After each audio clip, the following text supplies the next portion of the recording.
Hey everybody, Justin here with a review for one of the most anticipated movies to come out this year, The Hobbit, An Unexpected Journey.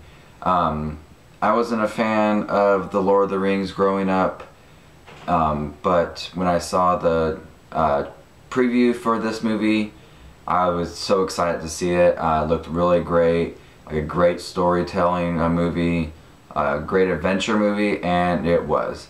The movie comes in at, I believe, 2 hours and 49 minutes, so it's kind of long, but it's such a great movie. It stars Martin Freeman as Bilbo Baggins, a curious hobbit who journeys with a group of dwarves and Gandalf to the Lonely Island to take back their treasure and their home from the dragon Smaug.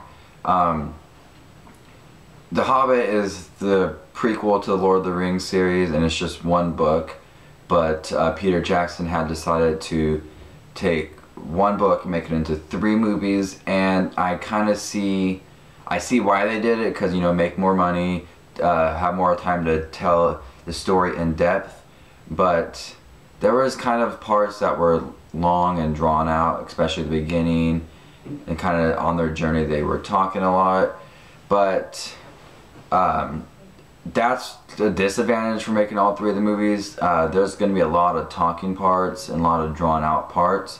The beginning of the movie, they didn't even start their journey until like 35-40 minutes into the movie, but I really enjoyed it. It felt like a really great storytelling, a lot of adventures, great graphics. You know, from Peter Jackson's, I've watched The Lord of the Rings. You can tell it's the same style. The costume design is really great. You know, reprising his role as Gandalf as Ian McKellan looks the same. Everything just feels like The Lord of the Rings. You know, a lot of things are kind of different. You know, they have like trolls and what kind of wolf-like creatures, but one of the main things I did like about this movie was the score and the music. It was unbelievable. It was so amazing. It fitted into the movie just great. I don't know who composed the music, but it was so great, and the way the action scenes had the same music over and over again, but for the action scenes, but it was so great. Another thing I loved was the costume designs for the dwarves, set locations, little things like that makes a movie great. People I saw it with said that, spoiler alert, real quick, that it does not follow the movie or follow the book.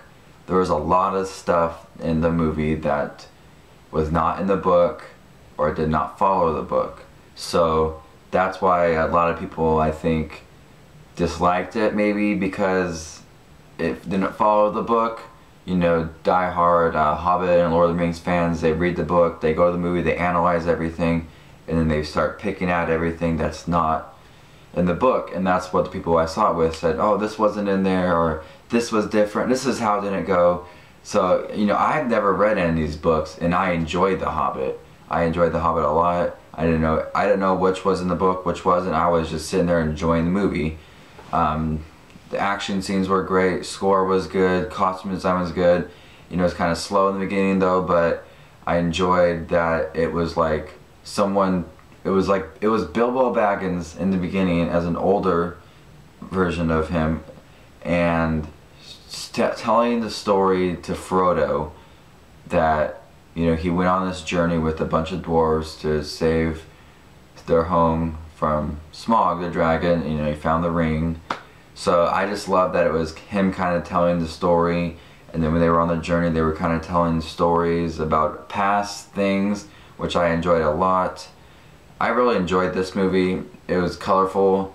It's more of a children's story for The Hobbit is kind of more of a children's story than the Lord of the Rings series. The Lord of the Rings series seemed much darker, but The Hobbit, yeah, it's lighter.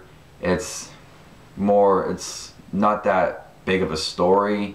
You know, they're just going to this mountain to save their home. You know, with Lord of the Rings, they had to, this ring was controlling everything. It's magic, and then you got the king, just a bunch of different things. The 3 movies, but The Hobbit, it's just a lighter story. Not that great of a story compared to the Lord of the Rings, and I haven't watched it, but I've heard about what the stories are about. Yeah, so The Hobbit was just really great. I think the next 2 movies are definitely going to pick up more. They're going to have more action, more storytelling. It's going to be I think it's going to be darker, especially the 3rd one, There and Back Again. You know, they actually get to the Lonely Mountain and confront Smaug the dragon.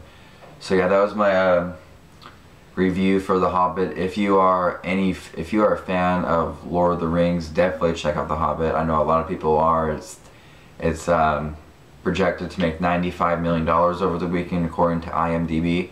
So if you're excited to see The Hobbit, let me know what you're looking forward to it.